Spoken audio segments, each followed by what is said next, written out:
नमस्कार। आई खूब सुंदर सन बालाजी के गीत सुनावे छी, जिनकर सेवक छियन देवता ज्वालामुखी। बालाजी के गीत होय छे। अगर नीक लागत तो चैनल के सब्सक्राइब करब, वीडियो के लाइक शेयर करब। कौन देना आह बाला तोहा रोजाना कौन दीना छिलनारा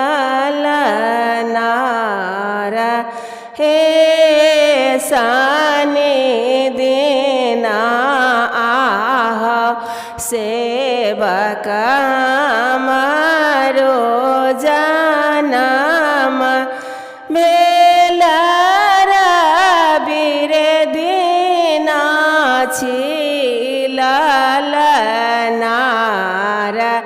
हे छोड़े आज है तहो बाला हाँसो न पाबिताऊँ सोना मुठी छिलनारा हे दीप जो है तहो बाला बातियों न पाबी ताऊँ भाई गेला मानी के इजोता हे कान लगली खीज लगली दागरिन बेचारी डर लागल नासनोर ए जानू कानू जानू खीजू दागरिन बेचारी जानू ढरो नाय नासनोर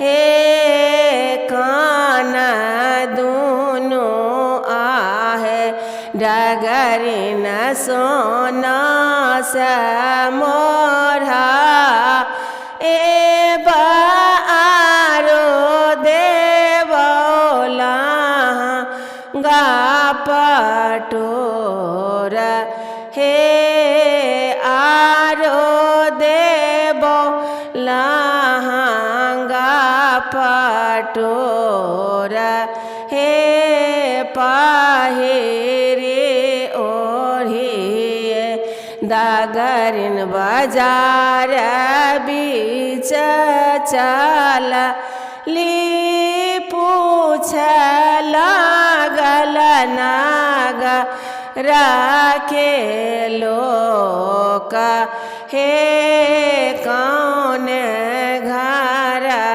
आहे दागरिन बेटा बाजनाम लेला कौन देला गा पटोर हे शैलज को खे आहो नागर लोक बेटा बाजनाम बेला शैलज देला नीला गा पटोर हे शैलज को खे आहो नागर लोक बेटा बाजनाम बेला शैलज देला नीला गा पटोर हे कौन दीना आह बाला तो हारो जानम भेला कौन दीना छिलला हे। धन्यवाद।